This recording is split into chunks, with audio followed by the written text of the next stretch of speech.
너희가 너희 구원을 이루라. 창립 기념주일 설교로 대신하겠습니다. 오늘 창립주일 기념 설교는 영국에 있었던 훌륭한 두 대왕의 이야기로 시작을 하겠습니다. 대한민국에 광개토와 대왕이 있었고, 삼국을 통일한 무열 김춘추와 그의 아들 문무왕이 있었고, 유럽 대륙을 아우르는 대왕으로는 카를 대제 혹은 샤를마뉴라고 하는 같은 이름의 그 대제가 있습니다. 영국에는 알프레드 왕이라고 하는 그런 대왕이 있었다고 얘기합니다. 잠시 후에 말할 바이킹 출신의 크누스 왕 말고 또 다른 왕에는 대왕이라고 부를 만한 이름이 없는데, 이 알프레드 왕은 그렇게 대왕이라고 부른다고 합니다. 주후 849년에 태어나 899년에 서거했던 왕인데, 수천 개의 성으로 되어 있는 이 복잡했던 나라, 로마를 비롯해서 그 이전에 그리스 침략을 받았고 그들이 와 통치를 했고, 바다를 주름잡고 괴롭혔던 바이킹족들이 자주 침범하여 왕까지 겸했던 이 나라, 민족의 잦은 대의 등으로 인하여서 유럽 대륙으로부터 피난왔던 민족들이 이루었던 나라, 정말 언어가 섞이고 피가 섞이고 재산이 헐크러지고 혼동한 나라, 영국 참 복잡한 나라인데, 이 나라 7개의 속국으로 되어 있던 이 나라를 통일한 왕이 바로 이 알프레드 왕이라고 하는 이야기입니다. 그런 앵글로색슨의 피를 받은 웨섹스 왕 에델 울프라고 하는 사람의 막내 아들인데, 어린 시절 그 당대의 최대 도시였던 로마에 가서 유학을 하는데, 마침 로마 교황이 그에게 손을 얹고 이런 기도를 했답니다. 너는 이후에 영국에서 가장 위대한 왕이 될 것이다. 사실 근데 이 교황의 예언은 사실은 합당하지 않았는데, 왜냐하면 그의 위에는 3명이나 큰 아들들이 있었다는 이야기입니다. 근데도 놀랍게도 세 아들들이 다 하나같이 젊어서 죽는 바람에 운명적으로 이가 결국 왕이 되었다는 이야기입니다. 알프레드가 에섹스의 국왕이 되었을 때 800년대 영국은 매일 혼잡스럽다고 얘기합니다. 여러 나라 약간 말해 7개 국가들이 서로 세력을 다투는 때였습니다. 우리나라 아마 삼국시대 같았던 모양입니다. 그런가 하면 이 어려운 시대인데도 불구하고 이는 사실은 이 7개를 통일해서 그 보면 전문적인 용어입니다만 험버강 이래 영국 땅을 모두 통일해서 말 그대로 앵글족과 섹슨족이 같이 어우러져 한 나라가 되는 그런 명실공부한 그러한 인족적인 영웅을 이뤘던 그런 사람이라고 합니다. 당시 심각했던 문제가 1년에도 몇 차례씩 수백 척의 배를 앞세워서 침범해오는 바이킹족이었는데, 이 바이킹족들을 잠자게 하였고요.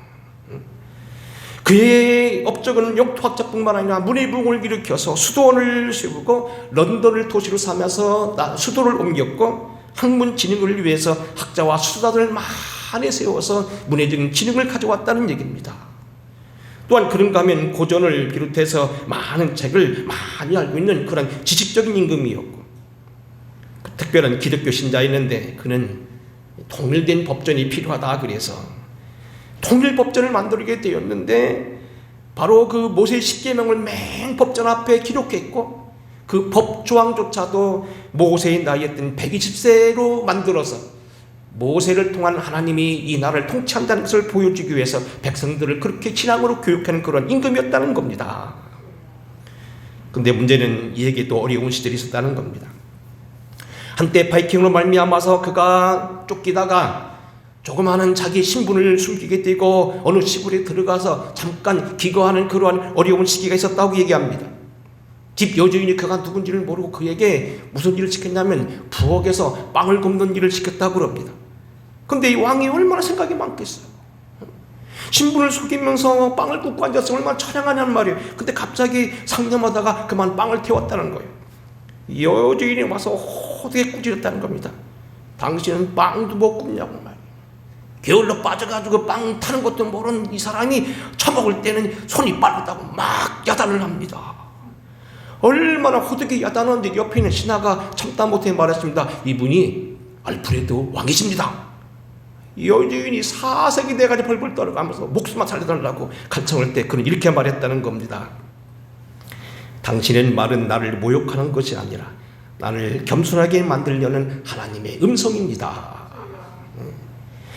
압살롬에게 쫓겨갔던 다윗이 그를 괴롭히는 사람들로 말미암아서 시므에게 말하기를 저가 하나님이 저를 시켜 나를 겸손하게 만들려고 내게 오늘 깨닫게 하려고 했다는 마음처럼 그는 나를 겸손케 하는 그런 사람이었다고 그렇게 말했다는 얘기입니다. 겸손함의 미덕을 가지고 있었다는 이야기입니다. 또 하나는 그 후에 한 200년 뒤에 바이킹 족속 중에 크누트 왕이란 대왕입니다. 이 대왕은 영국뿐만 아니고 덴마크를 비롯해서 바다 건너 노르웨이까지 통치했던 그런 아주 대왕이었습니다. 그래서 그의 신하들이 그를 아첨하느라고 전능하신 왕이라든지 사상 최고의 군주라든지 그런 용을 썼다고 그럽니다. 그런데 어느 날 이 사람은 본래 덴마크 왕자였는데 영국에 살고 있는 바이킹족들이 학살을 당하는 모습을 견디지 못해서 장군이 되어서 영국을 치고 영국의 왕이 되었습니다. 그리고 얼마 있다가 덴마크 왕 자기 형이 죽는 바람에 덴마크를 다스리게 되었고 나중에 이 노르웨이까지도 통치하게 된 그런 3개 제국에 걸친 큰 임금이었습니다. 근데 이 사람은 아주 아까 말한 대로 역시 똑똑한 사람이었는데 하나님 위에 자기가 높임받는 모습을 보고서 스스로 겸손해지기 위해서 스스로 망가지기로 결심했다는 겁니다. 자기는 아무 힘이 없는 무력한 사람을 보여주기 위해서 어느 날 이런 끼를 댔답니다.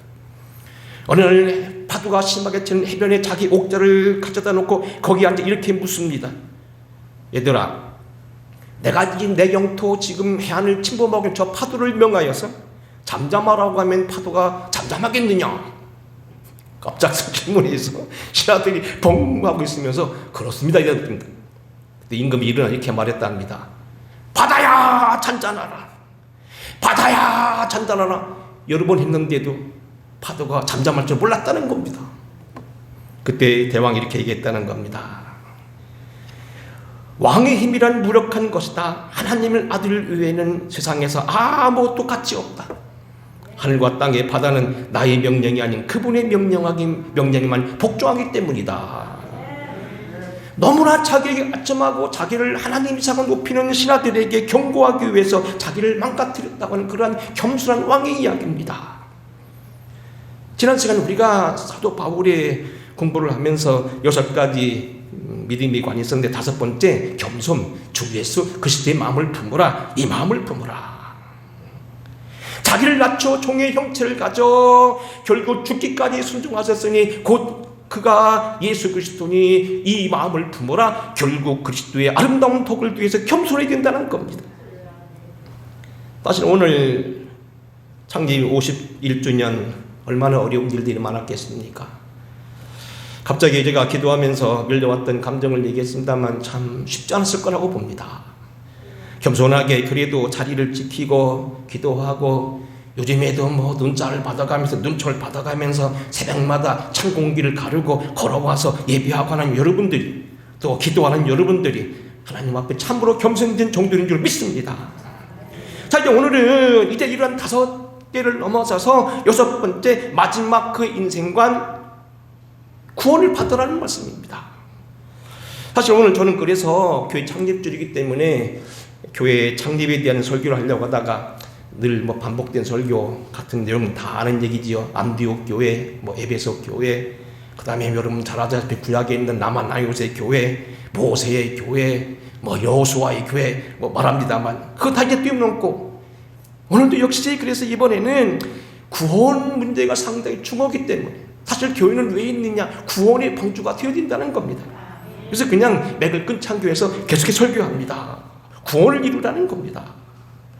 자, 오늘 여기 본문 말씀해 보게 되면 사도 바울이 이럽니다. 그러므로 너희는 나 있을 때나 나 없을 때에도 서로 복종하여 떨림과 두려움으로 구원을 이루라.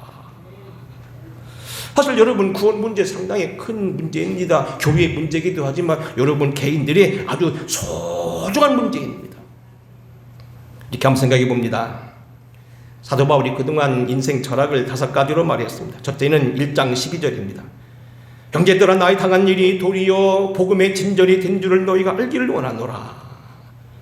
감옥에서 말할 수 없는 고통이 어려움을 당하지만 알고 보니 주님이 나를 퇴보로 만든 게 아니고 나를 진전케 하셨고 내가 원하는 소원이었던 복음을 전하게 하셨다.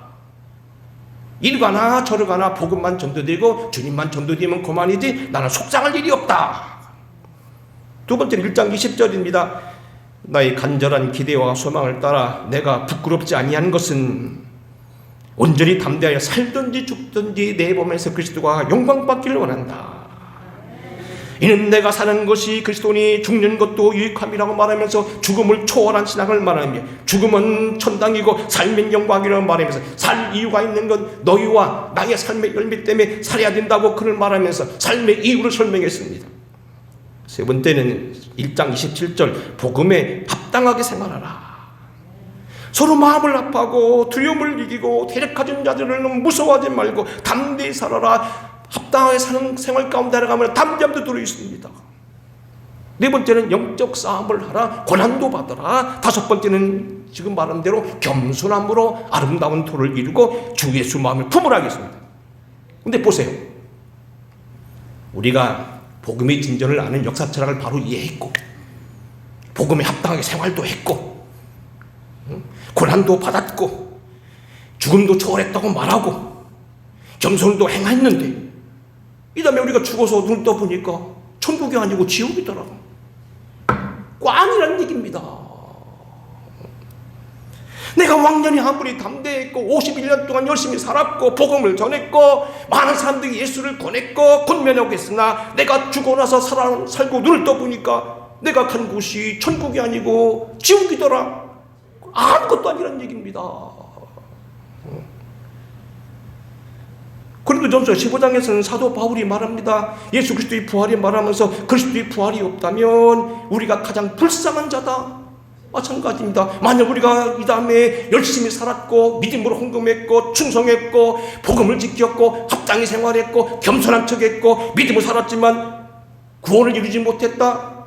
아무것도 아니라는 얘기입니다. 몸된 교회를 지켜오는 것도 수고했지만 우리는 분명은 뭐냐면 우리의 생의 열매 마지막 제일 중요한 것 구원을 이루어야 된다는 이야기입니다. 어떻게 구원을 이루냐는 얘기입니다. 첫째 오늘 말씀 보면 12절 여러분 잘 보시기 바랍니다. 그러므로 나의 사랑하는 자들아 너희가 나 있을 때뿐 아니라 더욱 지금 나 없을 때도 항상 복종하여 두렵고 떨림으로 너희 구원을 이루라. 여러분 여기 중요한 말씀은 뭐냐면 항상 복종하여 두렵고 떨림이라는 이야기입니다. 여기 앞절에 나와 있는 지금 나 없을 때라는 얘기는 내가 지금 감옥에 있으니까 너희들 직접 지도하지 못하니까 어쩔 수 없다는 얘기고요. 다만 문제는 너희 구원을 이루라는 건 뭐냐면 말 그대로 우리가 구원을 받아야 되는데 어떻게 이루느냐 항상 복종하여 두렵고 떨림으로 이루라는 겁니다. 근데 오늘 여기 두렵고 떨림이라는 말을 우리가 잘 이해하면서 전반적인 걸 보게 되면 우리는 이런 질문을 가지고 성경을 읽어야 됩니다. 문제는 이신득이 사상입니다. 기독교 최대의 어떤 그런 혁신은 종교개혁입니다. 1514년 마틴 루터에 의해서 이루어진 건 서양 문물을 바꿔놨습니다. 물론 그 전에도 보게 되면 동서양에서 보면은 동방 정교회와 서방 로마교회가 서로 나눠진 것도 있습니다. 사실 그건요 이론 논쟁이 아닙니다. 그것은 정권 다툼입니다. 그들의 주제는 이것입니다. 성령이 내려오시는데 예수로부터 왔느냐 서방세계? 아니다. 성령이 오시는 건 예수가 아니라 하나님께 왔다. 그게 그거지요. 싸움이 아니에요. 명분이었습니다. 사실은 로마 콘스탄티노플에 있는 그 사람들이 그 대교구가 세냐 로마에 있는 정통 로마가 세냐 그것뿐이었습니다. 근데 마틴 루터의 개혁과 다릅니다. 질적이 다른 겁니다. 교리적인 논쟁입니다. 중요한 사상적인 논쟁이었습니다. 그런데 이런 중요한 사상 논쟁의 가장 원점이 뭡니까? 믿음으로 구원받는다는 겁니다. 우리의 행위나 오늘 도덕이나 어떤 지식이나 교리가 아닌 하나님의 믿음에 대한 말씀, 그 믿음을 믿는 아브라함의 믿음을 가지고 믿는 이들이 구원받는다는데 도대체 이것과는 무슨 상관이냐는 겁니다. 중국의 개혁 최대의 원리는 오직 예수, 오직 구원, 오직 성경. 이럼에도 불구하고 오늘 여기 그들이 오늘 이렇게 두려움과 떨림으로 구원을 이루는 말씀 도대체 무슨 얘기냐? 그러면 주님의 구원이 불완전해서 우리가 구원에 보태야 된다는 얘기냐? 예수 그리스도의 핏값이 부족해서 아직 시간이 되지 않았기 때문에 우리가 그것을 이루어야 드려야 할 거냐는 겁니다. 그런 것은 아니라는 이야기입니다. 학자들은 이 본문을 두 가지로 해석하기도 합니다. 첫째는 뭐냐면 뮬러라는 사람과 켄트라는 학자는 이렇게 말합니다. 그리스도인이 개개인의 차원에서 본질을 이해한다. 진이 위에 오는 성화의 과정에서 신인접동 차원을 의미하는 것으로서 이미 확증은 있었지만 개개인이 그 믿음을 가지고 이루어진다. 그렇게 말하기도 합니다. 또 어떤 사람 호돈이라는 사람과 미카엘이라는 사람과 그린카 그런 학자들은 뭐라고 말했냐면 이것은 연합적인 차원이다. 개인적인 구원도 중요하지만 홍성이 구원받아야 되고 대한민국이 구원받아야 된다. 예수 믿는 사람이 천만이 있어도 깡패들이 많고 여전히 복음을 거부한 사람이 있으면 나라가 구원받지 못하면 정자는 복이 안 되니까 너희 나라가 너희 교회가 이 홍성 사이가 충청남도가 다 구원받도록 기도하라는 이런 얘기다. 근데요 다 의미는 있어요. 첫 번째 아까 말한 개개인의 차원의 의미는 있습니다만 저는 이렇게 한번 쉽게 풀어보겠습니다. 누가복음 24장에 보게 되면 여러분 잘 아시다시피 죽음의 권세를 이기시고 부활하신 주님을 부활하던 날 거기 있었던 현상입니다. 어떤 사람들이 예수님의 십자가 이후에 그가 돌아가셨다는 소리를 듣고 부활했다는 소식을 듣고도 믿기지 않아서 낙담해서 가정으로 돌아가고 있었습니다. 누가복음 24장 13절입니다. 그날에 그들 중 둘이 예루살렘에서 25리 되는 엠마오를 하는 마을로 가면서 이 모든 된 일을 서로 이야기하더라. 그들이 서로 이야기하며 문의할 때에 예수께서 가까이 이르러 그들과 동행하시나 그들이 눈이 가리워져 그인 줄 알아보지 못하거늘. 예수님이 부활하셔서 이미 그들 가운데 같이 걸어가면서 여기서 광천거리나 되는 10km를 25리를 걸어가면서 주고받고 얘기하는데도 주님인 줄 몰랐다는 겁니다. 왜? 선입관에 잡혀 있었고 너무 실망에 잡혀 있었고 절망하여 주님인 줄 몰라봤다는 겁니다. 주님은 이미 죽음을 이기시고 우리에게 생명을 주시고 우리에게 능력을 주시고 우리와 함께 하신 일을 불리고 자꾸 주님이 안 있다고 얘기하고 주님을 보여달라고 하고 띠를 쓴다는 얘기입니다. 주님이 없다고 주장한다는 얘기입니다. 놀라운 건 뭐냐면 이 둘 중에 하나가 성경에 보게 보면 글로벌하고 되어 있는데 글로벌은 예수님의 이모부입니다. 이모부인데도 예수를 몰라봤습니다. 우리가 선입관에 잡혀있고 때로는 우리가 마음이 열어지지 아니하면 주님을 몰라볼 수 있다는 이야기입니다. 여러분 또 하나 이유는 여러분 요한복음 11장입니다. 죽은 나사로를 살리는 장면입니다. 여러분 길게 설명 안 해도 여러분 말씀에 잘 하실 겁니다. 죽어 나흘이나 돼서 썩어서 이미 장사 지냈습니다. 수위로 다 싸서 이미 장사 지냈습니다. 그 앞에 주님이 그를 이렇게 세웁니다. 놀라운 장면입니다. 제가 죽었다가 몇 시간 만에 깨어난 사람이 있었고 이틀 만에 살아난 사람도 있다는 얘기를 들었습니다만 나흘 만에 썩어서 냄새가 나는 사람을 일으켰다는 것은 본 적이 없습니다. 그런데 그 예수님이 그를 살리는 때 어떻게 얘기합니까? 믿으라는 얘기입니다. 돌문을 열으라고 얘기합니다. 그리고 수위를 풀으라고 얘기합니다. 나사로를 살려낸 것은 말할 것 없이 이건 더 이상 보탤 것도 없이 주님 예수의 권능이요 아무도 흉내낼 수 없는 최고 최대의 권리였지만 그 능력이까지 또 하나 인간이 보태야 될 하나의 믿음의 고백이 있었는데 그건 뭐냐면 돌문을 여는 일이었다는 겁니다.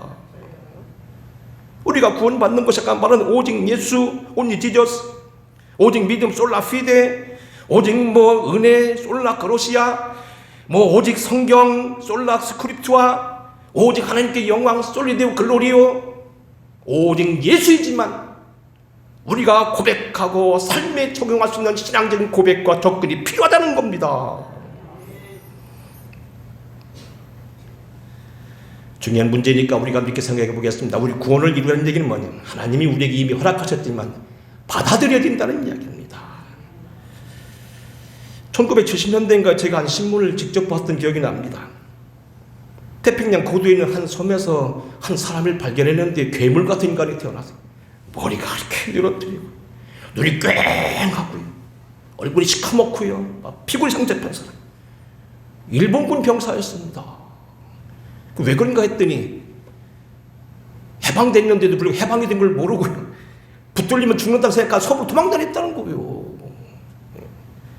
여러분 여러분 1945년 8월 15일 날 이미 일본은 항복을 하고 우리나라가 해방이 됨에도 불구하고 일본 병사는 미군이 포화를 숨어서 이국적으로 25년 동안을 피난하며 살았다는 얘기입니다. 얼마나 미련하냐는 얘기입니다.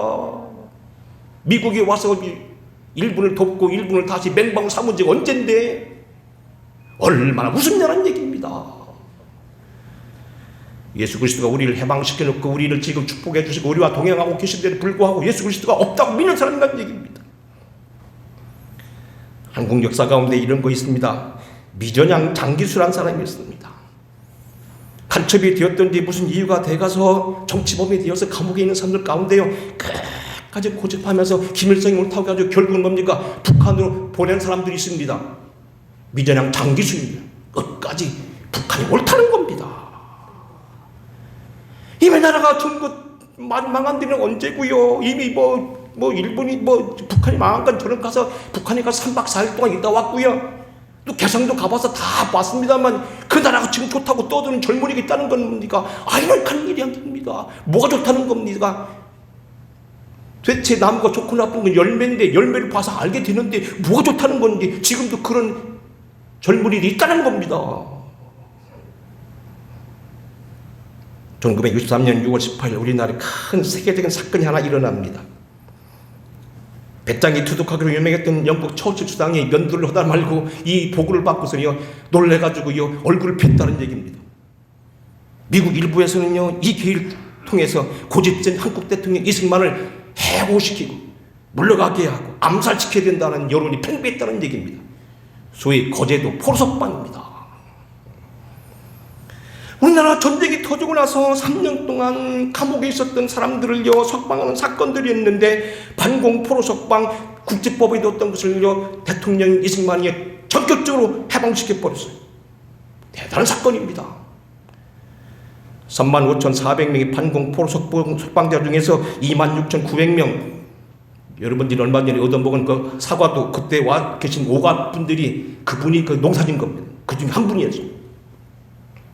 35,400명 중에서 26,900명이 석방이 됐는데 유엔군 사격으로 해서 61명이 사망하고 116명은 부상당했고 나머지 8,200명은 이 사람은 석방됐다는 소식을 미처 못 들었다는 겁니다. 그리고 유엔군이 질 앞에서 못 나갔다는 겁니다. 보세요. 35,000명 중에서 다 나와도 되는데도 불구하고 이 조치를 모르고 끝까지 버티는 사람이 있다는 겁니다. 대통령이 사면하고 너는 사형감이 아니다. 너는 이제 해방이 됐다. 열심히 살아라고 사면 내리는데 끝까지 고집하고요. 북한이 좋다고 북한을 간 사람도 있다니까요. 자기의 고집이라는 겁니다. 오늘 사도 바울이 우리를 너희가 구원을 이루라 하는 얘기는 바로 이걸 말합니다. 우리를 위하여 주님께서 죽으신 것은 분명함에도 불구하고 하나님의 복음을 개인적으로 받아들이지 않고 삶에 적용하지 않는 사람들이 있다는 이야기입니다. 그래서 오늘 우리는 말합니까? 두렵고 떨림으로 하는 얘기입니다. 두렵고 떨림으로 이것을 받으라. 특별히 오늘 여기 12절 말씀 항상 복종하여 두렵고 떨림이라는 말을 여러분 다시 한번 강조하기 위해서 몇 가지 더 말씀드리겠습니다. 여기 항상 복종하여 두렵고 떨림이라는 오늘을 잘 분석하면 이런 겁니다. 하나님을 경외하고 전적으로 의지하라. 이겁니다. 하나님의 계획과 명령에 늘 순종하는 거라고 이렇게 해석합니다. 엄벙덤벙 그런 것이 아니고 적당히 하는 게 아니고 상당한 주의력을 가지고 유의하면서 조심한다는 얘기입니다. 누가 얘기해도 그냥 한 귀 듣고 한 귀 흘려버린다는 얘기가 아닙니다. 그냥 남의 일익을 생각하지 말라는 겁니다. 항시 자기 일처럼 정말로 경각심을 갖다는 얘기입니다. 기회를 놓치지 말고 붙잡으라는 겁니다. 설교가 딱딱하니까 조금 더 쉬운 예를 하나 더 드리겠습니다. 최근 제 주변에서 두 남매가 살고 있었는데 2, 3년 여유를 두고 결혼을 했는데 남동생이 먼저 결혼했습니다. 그 뒤로 그 다음에 이제 누나가 결혼했는데 남동생이 아기가 없었어요. 근데 어느 날 태몽꿈을 꿨습니다. 큰 잉어를 잡았는데 잉어를 잡고서는 그것을 자기가 갖지 않고요. 누나가 있어 누나를 줬대요. 난 필요 없다고 했는지 어쨌는지 양보했다는 거예요. 그 늦게 시집간 누나가 딸을 낳고 아기를 낳습니다. 근데 남동생 지금도 아기가 없습니다. 우리 집 며느리 얘기입니다.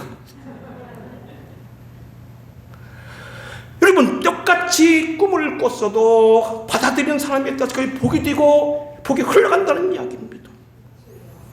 이건 뭐 늘 말씀했죠. 삼국유사에 보게 되면은 태종모유랑의 오늘 왕비였던 이 왕비 문희에게도 마찬가지잖아요. 그의 언니 보희가 어느 날 꿈을 꿨는데 망측한 꿈을 꿨습니다. 남산에 올라가서 오줌을 넣는데 그 오줌이 홍수가 돼가지고 서라벌이 잠겼습니다. 왕비가 되는 꿈입니다. 근데 보희는 그거에 몰랐습니다. 그래서 얼굴 붉어가지고 창피합니다. 문희가 가만히 들으니까 왕비가 될 꿈입니다. 거기 보면 바지 2개 하고 뭐 하나 주고서 샀습니다. 나중에 우여곡절 끝에 문희가 왕비가 됩니다. 여러분, 같은 사건이 있어도 마찬가지예요. 엊그저께인가 저번주인가 마침 여기 뭐 삽교 내포 무슨 농협 매장이 있다 해서 갔더니 누가 목사님 안녕하세요 인사하고 있어요. 저희 따라 뭐 인사하고 있더라고. 보니까 그 사람이 황춘이라는 사람이 있어요. 여러분 한번 이름 대수로 알 거예요. 이 사람이요, 결혼한 지 5년에 애기 없었어요. 어느 날 제가 꿈을 꿨습니다. 아무리 봐도 이 꿈이 그냥 예사 꿈이 아니고 그냥 내버려 아까워서 제가 이렇게 설교하고 나서 광고 시간에 광고를 했어요. 내가 이런 꿈을 꿨으니 태몽 꿈을 꿨으니 사가라. 그때 이 사람이 쫄래쫄래 저한테 미안하니까 이 사람한테 그때 돈으로 뭐 2,000원만 주고 꿈 샀다고 하더라고요. 바로 아기가 있어서 아들 낳았다니까요. 황춘이 내포 물어보세요. 순경입니다. 순경. 경찰국에 공부합니다. 여러분, 오늘 우리는요, 히브리서 12장 너희는 하나님의 은혜에 이르지 못한 자가 없도록 쓴 뿌리가 나서 기록하여 많은 사람이 이로 말미암아 더럽게 되지 않기를 위해 기도하라. 한 그릇 음식을 위하여 장자의 명분을 판 에서와 같이 망령된 자가 없도록 살피라 그랬습니다. 은혜에 충실한 말이 바로 그런 얘기입니다. 하나님의 은혜가 크고 복음은 능력이 있는데 이 복음을 지나치지 말라는 얘기입니다. 두렵고 떨림으로 받으라는 얘기입니다. 나머지 말씀은 이제 계속해 이어집니다. 원망과 시비 없이 하라는 얘기입니다. 13절입니다. 너희 안에서 행하신 일은 하나님이시니 자기의 기쁘신 뜻을 위하여 너희에게 소원을 두고 행하게 하시나니 모든 일에 원망과 시비가 없이 하라. 이는 너희가 흠이 없고 순전하여 어그러지고 거스리는 세대 가운데서 하나님의 흠없는 자녀로 세상에서 그들 가운데 빛들로 나타내며 생명의 말씀을 밝혀 나의 다름질이 헛되지 아니하고 수고도 헛되지 아니하므로 그리스도의 날에 내가 자랑한 것이 있게 하려 함이라. 우리가 때로는 속상한 일을 당하고 고통스러운 일을 당해도 원망 없고 서로 끝까지 버텨야 되는 이유는 뭐냐면 두 가지인데, 첫째는 뭐냐면 하나님이 우리 안에 행하시기 때문에 그렇다는 겁니다. 내가 잘해도 못해도 때는 주님이 내게 하신 거라는 겁니다. 지금도 기억납니다. 요즘 자꾸 그 생각이 나는데요. 제가 일반 대학을 졸업하고 신학교를 들어간다고 하니까 이리 가야 되나 저리 가야 하다가 어떻게 이유가 돼가지고 지금 요즘 유명한 그 만나교회 김병사 목사 아버님이 만나게 됐더니 무조건 당신끼리 오라고 하더라고요. 제 고향분이시거든요. 그래서 그분한테 갔어요. 이분이 등록금을 줍니다. 밥값을 줍니다. 적지 않은 돈이었습니다. 받을 때마다 얼마나 미안하겠어요. 집에서는 어머니가 션보러 간다고 5,000원 준 것밖에 받은 게 없어요. 그런데 그때마다 목사님 죄송해요. 그때마다 그분이 그래서 저 보고서 아니야 김 선생, 하나님이 하시는 거야. 내가 한 게 아니야. 저는 그 뒤로 목사님 뵐 때마다 꼭 뭘 사가고요. 신학교 강의를 주셨길래 만다교회 신학교에 있었거든요. 매주일 가면서 꼭 뭘 사갔더니 김 전사 뭐 이거 자꾸 사와 그러는데도 어쨌든 제가 그런 거 못하고 일찍 돌아가셨어요. 근데 지금도 생생해요. 장례식 있던 날 사모님 그러시더라고요. 우리 김 목사가 얼마나 좋아했는지 몰라. 근데 그때만 생각납니다. 김 목사 아니야, 내가 준 게 아니야, 하나님이 하신 거야. 왜 우리가 원망 없이 해야 되냐? 모든 것이 하나님이 하신 거고 기쁘신 뜻을 주었기 때문에 소원을 두고 행하시기 때문에 우리는 그것을 원망 없이 해야 된다는 거고요. 또 하나는 뭡니까? 나의 발걸음, 나의 다름질이 헛되지 않게 하라. 너희가 바로 살아야 원망 없이 하야 너를 가리킨 스승, 이 목회자가 정말로 빛이 난다는 겁니다. 복음이 정말 그래야 정말 아름답다는 겁니다. 넘어갑니다. 끝을 하나 더 17절입니다. 순교를 예교하며 기뻐하라는 얘기입니다. 같이 한번 읽어보겠습니다. 17절 시작.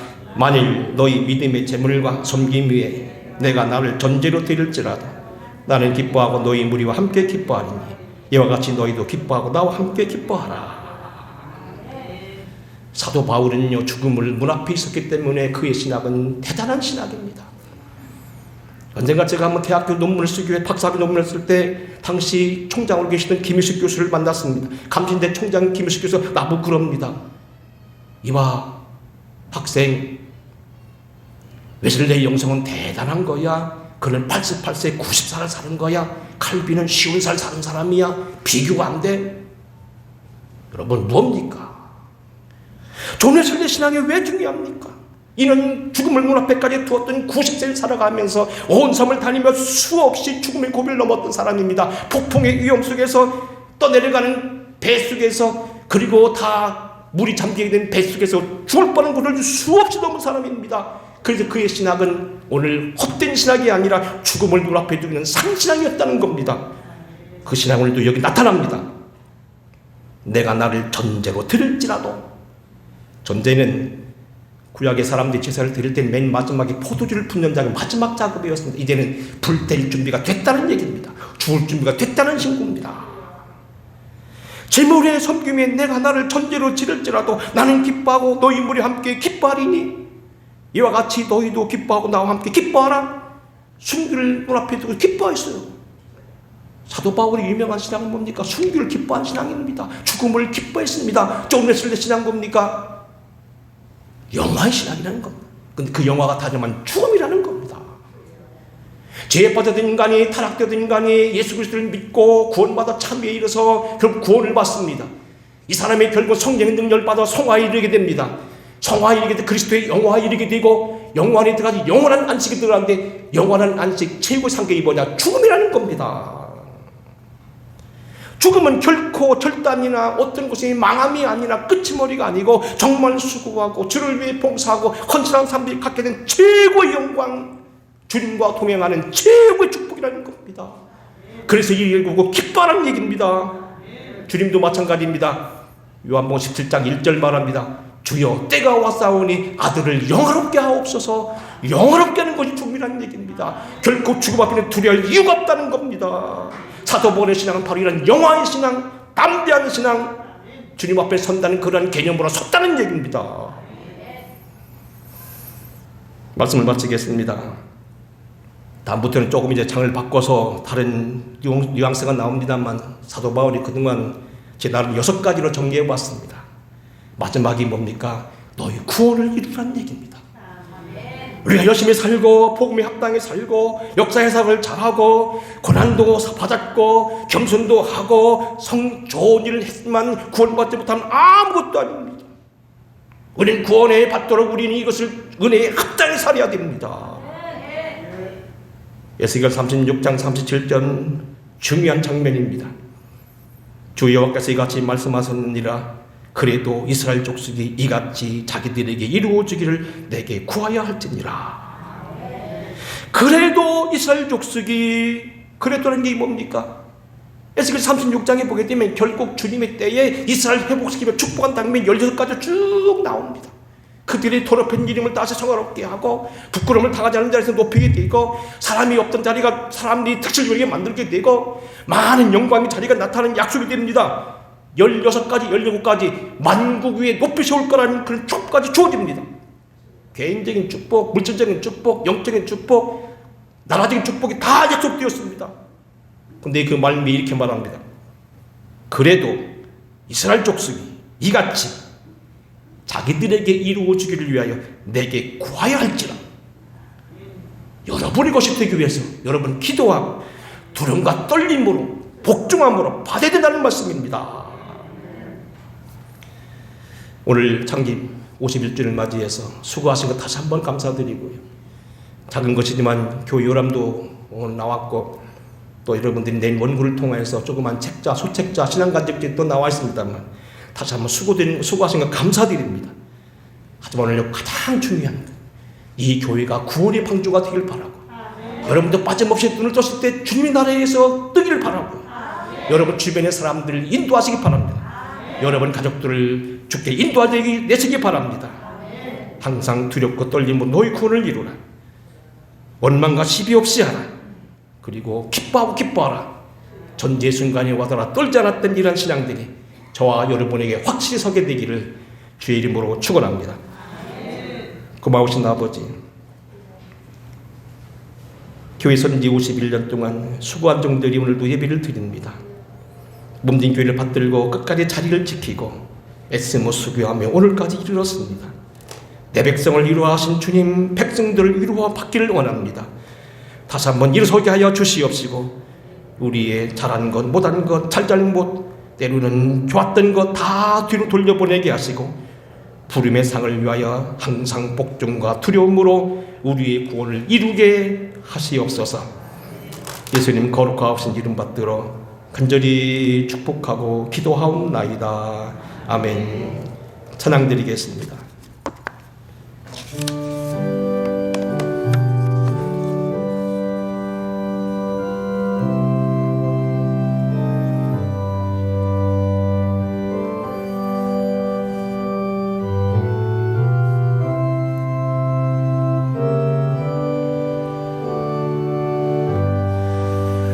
온 세상 위하여 나 복음 전하리. 만 백성 모두 나와서 주 말씀 들어라. 재중에 빠져서 헤매는 자들아, 주님의 음성 곧 듣고 너 구원 받으라. 전하고 기도해 매일 증인 되리라.